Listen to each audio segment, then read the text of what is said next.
공부가 깨달음의 좌충우돌 인문학이라고 좀 긴 제목을 적어봤습니다.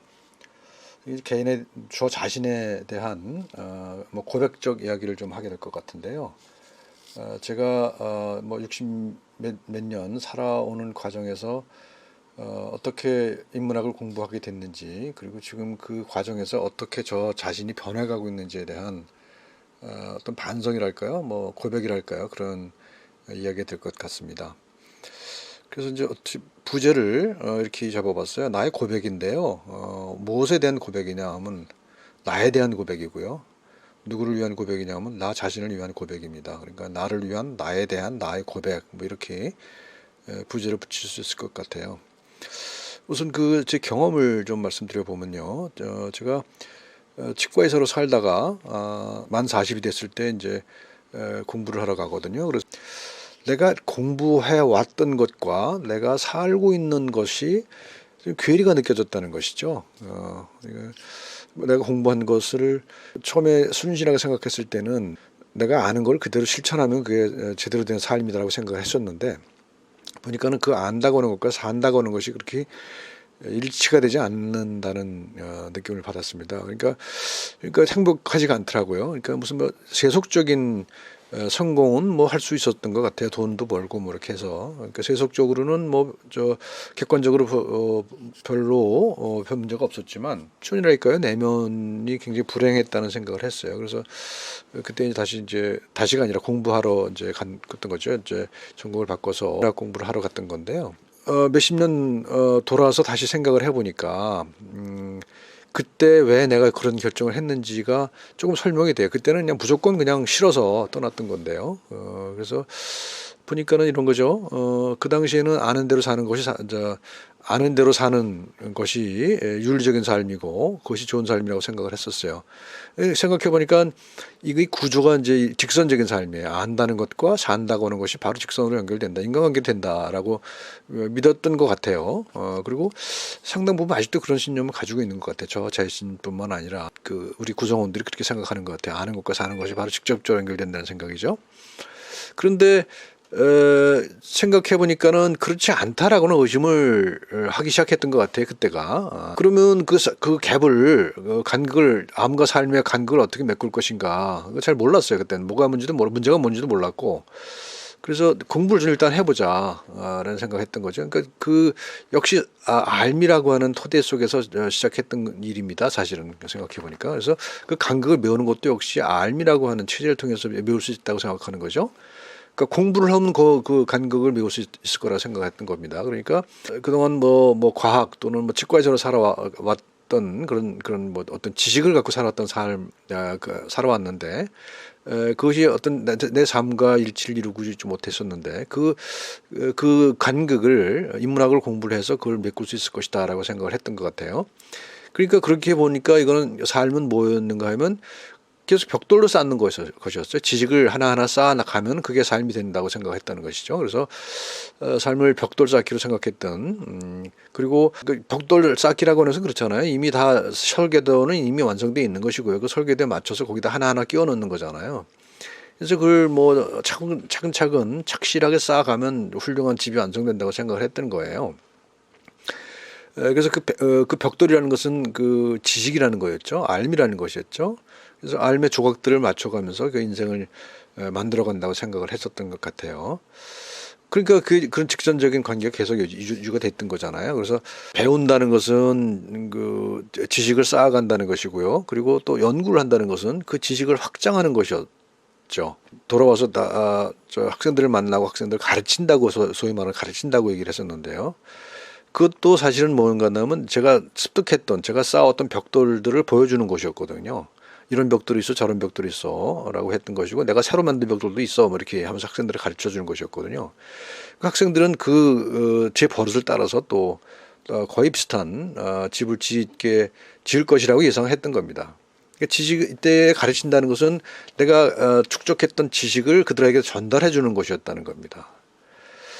이제 그렇게 살았던 것 같아요. 그리고 돌아와서 이제 학생들을 만나고 학생들 소위 가르치면서 그런 방식의 교육을 했던 것 같아요. 예를 들면 윤리 가르친다고 하면 윤리라고 하는 것은 어떤 그 올바름에 대한 지식을 습득시켜 주는 것이라고 생각을 했었거든요. 그러니까 무슨 뭐 윤리의 뭐 이론들, 철학적 이론들 이런 것들을 전달해 주면은 학생들은 그런 합리적인 지식을 통해서 그걸 틀을 삼아서 자기 삶을 설계할 것이라고 상정을 한 것이었던 것 같습니다.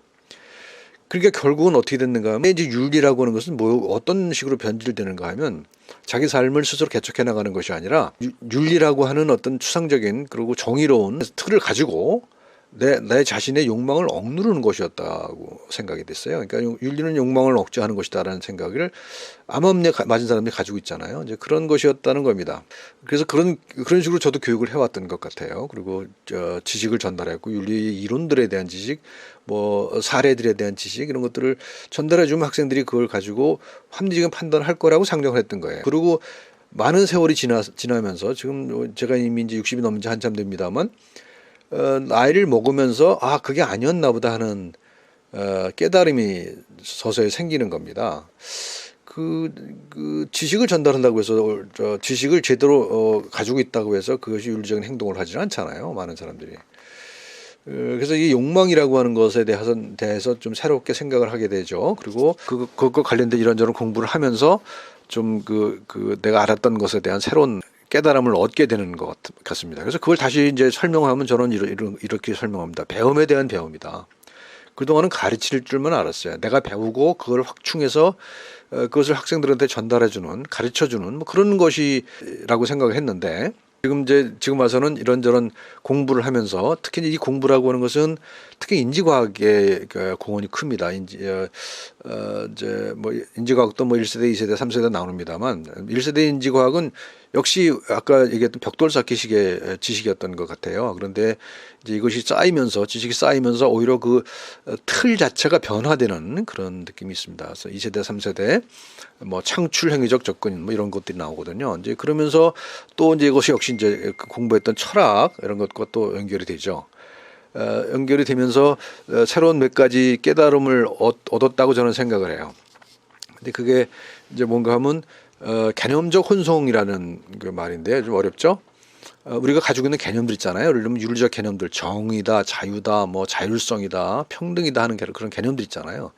그런 개념들이 지금까지는 아주 투명한 현실에 의해서 오염되지 않은 그런 투명한 개념이라고 생각을 했었던 거거든요.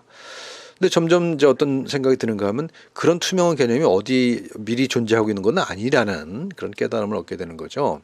정의라는 게 어디 하늘에 어디 있겠습니까? 뭐 이제 플라톤식의 이데아죠. 이데아로 그렇게 있다고 얘기를 했잖아요. 그래서 그걸 우리가 몇천 년 동안 따라왔는데 자유라고 하는 게 뭐 절대적인 개념이 있습니까? 자유라는 게 가면 조금만 생각해봐도 그래요. 내가 자유롭다고 하는 것이 내가 하고 싶은 대로 마음대로 하는 것이냐? 내가 하고 싶어 하는 것은 그게 내 자유냐? 내가 하고 싶어 하게 만드는 어떤 객관적 상황이 또는 주관적 상황이 있을 수 있는 것이거든요. 그러니까 뭐 정의다, 자유다, 무슨 뭐 이런 것들이 투명한 개념은 아닐 거라는 생각을 하게 되는 거죠. 그래서 이런 개념이라는 것도 삶의 흔적이죠. 그리고 여러 가지 다양한 삶의 환경 속에서 삶의 조건 속에서 혼성이 된다는 것이죠. 개념이라는 것이 이런 걸 보면은 그런 우리가 이데올로그로 해서 이데아로서의 개념은 존재하지 않는다는 생각을 하게 된 거고 그 가장 얼마 전에 읽은 책에서 이런 깨달음을 얻었습니다. 우리는 어떻게 생각하는가라는 책인데요. 폴 포코니에하고 마크 터너라는 사람이 쓴 책이에요. 그 상당히 설득력 있게 와닿았습니다. 그 개념적 혼성이라는 게 하나 있고요. 그다음에 은유라는 겁니다. 내가 예를 들어서 무슨 뭐 윤리적 행위가 어떤 거냐라고 물을 때 또는 자유가 뭐냐, 자유 의지가 뭐냐라고 물을 때 그것을 이해하는 방식은 우리는 한 가지 개념을 그것 자체로 이해할 수는 없다는 겁니다. 무엇과 관련지어서 이해를 해야 돼요. 그래서 우리는 이해한다는 것은 다른 것과의 관련성, 연결되어 있는 것이라는 거죠. 그래서 모든 알은 연결이다 이렇게 저는 얘기를 하죠. 그래서 모든 암은 연결이다라는 말이 우리가 사물을 이해하는 방식은 은유다라고 하는 말로 다 바꿔서 볼 수가 있는 것이죠. 자, 그래서 개념적 혼성이 있고요. 그다음에 은유가 있고요. 그다음에 세 번째는 신체화된 인지입니다. Embodied Cognition입니다. 내가 안다는 것 또는 내가 산다는 것, 내가 뭔가를 한다는 것은 결국 내 몸이 하는 거잖아요. 내 몸이죠. 내 몸에 떠난 나라는 게 존재할 수가 있나요?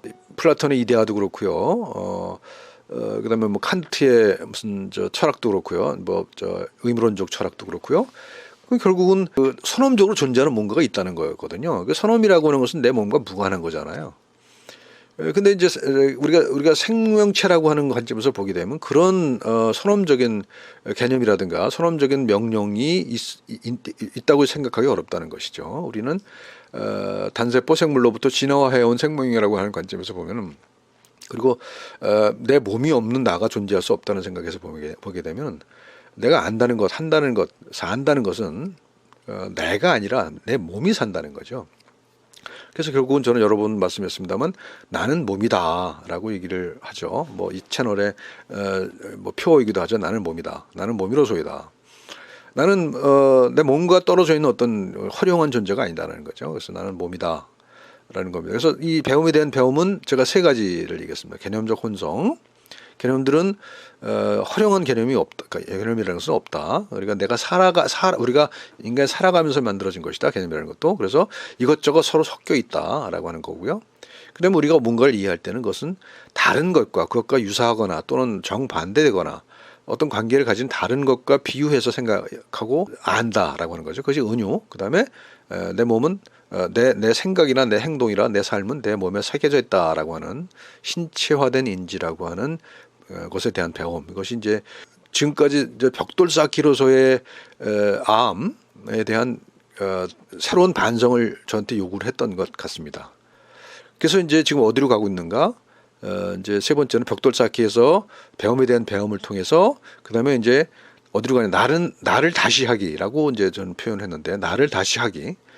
나라고 하는 존재를 새롭게 만들어가는 겁니다. 나의 구조를 새로 짜는 거죠. 다시 짜는 겁니다. 또는 삶을 재조직화한다고 할 수도 있겠죠. 그래서 나를 새로 만드는 겁니다. 그러니까 과거에는 나라고 하는 존재를 그냥 허령한 존재로 여겼고 자유의지를 가진 허령한 존재로 여겼단 말이죠. 그래서 그 어떤 그 추상적인 나를 만드는 것이었다고 한다면 지금 말씀드린 배움에 대한 배움을 통해서 나를 다시 보게 된다는 것이죠. 나를 다시 보게 되면 나의 삶을 새롭게 재조직화하는 그런 것이 잘 사는 것이다라는 것이죠. 그래서 이런 조직화를 통해서 보면 내가 안다는 것과 내가 산다는 것, 내가 배우는 것과 내가 가르치는 것 구분이 없어져요. 구분이 없어집니다. 처음에 제가 공부를 시작하게 될 때 동기가 암과 삶의 괴리였다고 했잖아요. 그 삶과 삶의 괴리의 원인을 이제 드디어 찾은 것 같아요, 저는. 근데 그게 뭐냐면 그걸 구분했던 것 자체가 잘못된 거라는 거였죠. 원래 구분되지 않는 거였어요. 아는 것과 사는 것은 구분되는 게 아니었습니다. 그리고 그렇게 구분되지 않는 삶과 삶을 영위해야만 하는 거다. 그것이 윤리적인 것이다. 라는 이제 깨달음을 하게 된 거죠. 그래서 이제 학교에서 이제 학생들을 뭐 소위 말하는 교육을 합니다만 지금까지 해왔던 교육 방식을 완전히 바꾸고 있죠. 지금 한 3년 동안. 그건 뭐냐 하면 과거에는 내가 배운 거를 학생들한테 전달해 주는 것이었다고 한다면 지금은 만약에 학생들 가르친다는 것은 그것은 또 다른 배움이다라고 하는 말하자면 어떤 깨달음을 얻게 된 것 같습니다. 그래서 나의 학생들이 가르치는 것은 그 학생들과 더불어 하는 배움이다라고 하는 그런 생각을 하게 됩니다. 이게 물론 이제 너무 상투적인 표현일 수도 있을 것 같습니다만 실제로 저는 수업에서 그거를 실천해보고 어떤 여러 가지 경험을 하고 있습니다. 그래서 그 경험은 나중에 다시 한번 공유를 하고 싶습니다. 그래서 윤리라고 하는 것은 과거에는 암과 삶을 연결시키는 게 윤리였다고 한다면 직선적인 관계였잖아요. 근데 지금은 뭐냐 하면 그 삶의 또는 나의 실천의 진화, 나라는 몸을 새롭게 하는, 나를 다시 새로 하는, 나를 하는 방식이 진화하는 것이다. 나를 다시 하는 방식이 계속 진화하는 것이 윤리다. 뭐 그런 얘기를 할 수 있어요. 어려운 말이 좀 어렵죠. 또 좀 더 어려운 말을 한다면 이렇게 얘기할 수 있어요. 포괄적 적응의 규범을 창출하는 것이다. 그러니까 포괄적 적응이라는 것은 뭐냐? 그러니까 우리가 적응이라고 그러면 생존하는 거잖아요. 생존해서 번성하는 것을 적응이라고 얘기하잖아요. 우리가 인간적으로 지점에서 말해도 그렇고 또 생물학적 진화의 관점에서 말해도 그렇습니다. 적응이라는 것은 그렇죠. 생존과 번식이잖아요. 그것이 생존과 번식의 규범을 축적시키는 게 이제 진화라고 우리가 알고 있는데 제가 여기다 앞에 포괄적 적응이라는 말을 덧붙였죠. 포괄적이라는 표현을 덧붙였습니다. 이 말은 뭐냐?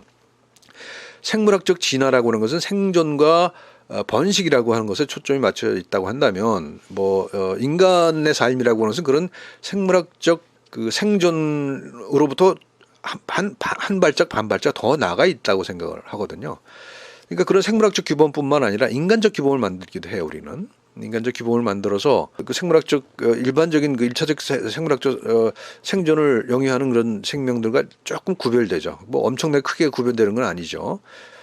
하지만 조금 구별되는 측면이 있단 말입니다. 그러니까 우리는 한 발짝 두 발짝 더 앞서서 우리 자신을 되돌아볼 수 있는 존재라는 겁니다. 그러니까 그렇게 되면은 일차적인 규범, 생물학적 규범과는 좀 다른 그런 새로운 규범을 만들어낼 수 있겠죠. 그래서 그것을 포괄적 적응의 규범이라고 저는 얘기를 했습니다. 그래서 포괄적 적응의 규범을 창출하는 것, 이것이 윤리다. 그러니까 누가 남이 정해준 규범을 쫓아가는, 그걸 따르기만 하는 것이 윤리가 아니라는 겁니다. 지금까지의 윤리는 그랬잖아요. 뭐 그것이 의무론이 됐든 결과론이 됐든 간에 그 어떤 이론이란 말입니다. 어떤 이론에 따라가서 거기에 맞춰서 우리 삶을 재단하는 것이었단 말이죠. 근데 한 몇백 년 동안 그것을 이제 이렇게 활용해 왔습니다만 그것이 그렇게 적응을 할 수 있는 그런 설계도 같은 그런 존재가 아니라는 것을 알게 되죠. 명확한 처방을 내리지 못합니다. 그 이론들이. 그러니까 결국 이제 이렇게 다시 돌아와서 생각을 해보면 나를 다시 하기의 관점에서, 그러니까 배움에 대한 배움을 통해서 나를 다시 하는 그런 관점에서 보면 윤리라는 것은 새로운 규범을 만들어내는 것이다라는 겁니다. 그러니까 규범을 따르는 것이 아니라 새로운 규범을 만들어내는 것이고, 그런 규범을 통해서 실천을 하죠. 실천을 해서 그 실천된 결과가 다시 내 암과 삶에 되먹여지는, 그래서 암과 삶과 함 이렇게 좀 표현합니다만 이것이 서로 순환적인 구조를 가는 것이죠. 그래서 결과적으로는 이것이 순환하면서 또 새로운 단계로 진화해 가는 것, 이것이 우리가 사는 것 아닌가, 그런 생각을 합니다. 자, 지금까지 제 얘기를 했습니다. 저를 위한, 저에 대한 저의 고백입니다. 그러니까 제가 그렇게 길지 않은 인생을 살아오면서 느꼈던, 그리고 과학을 공부하고 또 치과에서 살았고 의료계 학생들하고 함께 인문학을 공부하는 그런 사람의 입장에서 저 자신에 대한 고백을 한번 말씀드려 봤습니다. 고맙습니다.